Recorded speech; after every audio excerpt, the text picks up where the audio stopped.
Good afternoon, everyone. I hope you're all having a fantastic day. Today, I wanted to get on and talk really briefly about how to create intimacy when there is a barrier to having intercourse. And so, there's lots of reasons why you might not be able to physically engage in intercourse, but it's important to remember that our whole bodies are basically an erogenous zone, and our minds play a big part in it as well as our heart. So when you feed all of those things through sensuality, through caring and intimacy building activities, it can feel very fulfilling, and in a lot of ways can even be more pleasurable for a lot of people. So, exploring tantric, exploring kundalini energy, all of that is really helpful. But there's just, that's a lot to do if you're just starting out and trying to sort of reconnect and rebuild and reignite that passion and flame. That's maybe a little bit further down the road, but just to get you thinking about the fact that our whole bodies and our minds and our hearts are engaged when we're being intimate with our partner.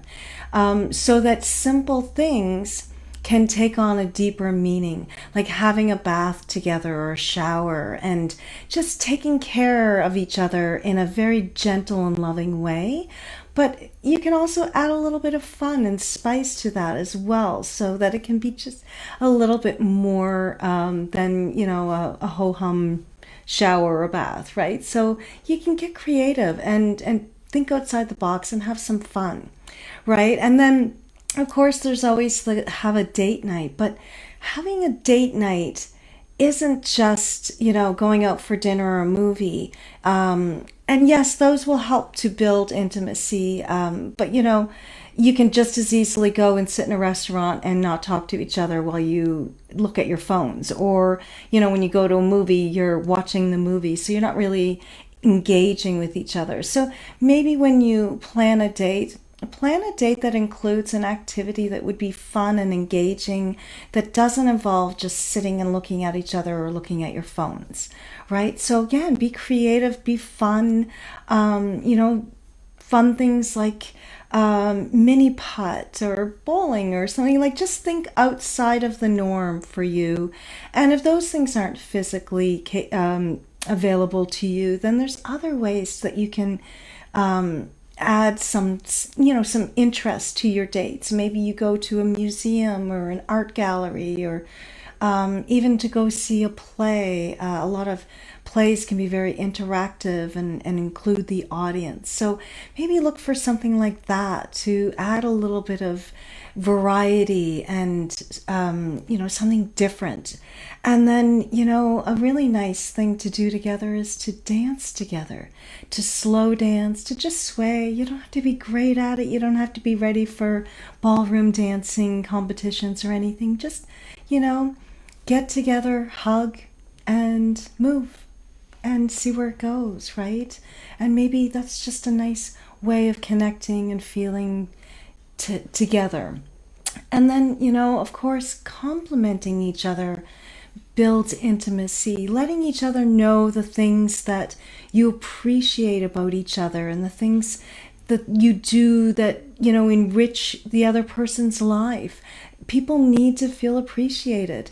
And when we feel appreciated, it opens up our heart to more intimate kinds of conversations and care. So, and then of course, I sort of touched on it a little bit with the dance, but if dancing's not your thing, maybe you don't even like the same genre of music, and you can't agree on that, but maybe just a nice long hug. Just a long, nice, really good, satisfying hug. So, and then expand on that. Bring some ideas to the table and talk about them.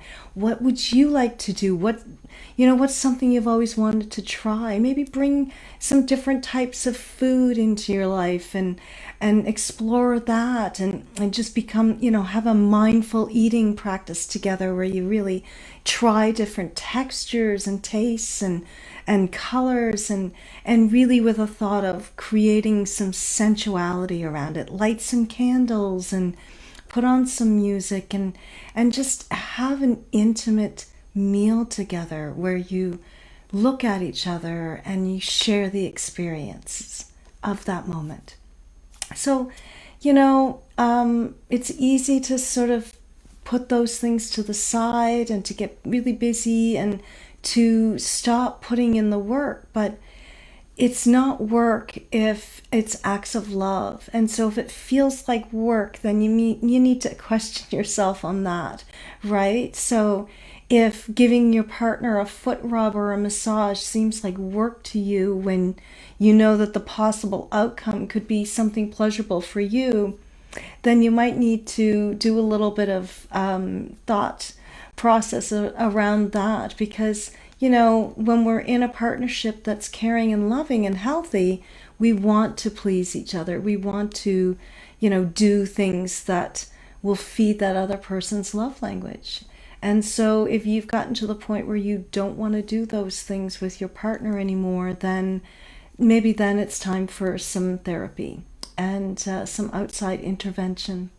So I hope this helps. And if there's anything that you have questions about regarding relationship burnout or just general burnout, because of course all kinds of other burnouts can lead to relationship burnout when we're feeling burnt out in our career or as a parent or in any of the different capacities and hats that we wear. If we're feeling burnt out in those areas, it's likely going to spill over into our relationship.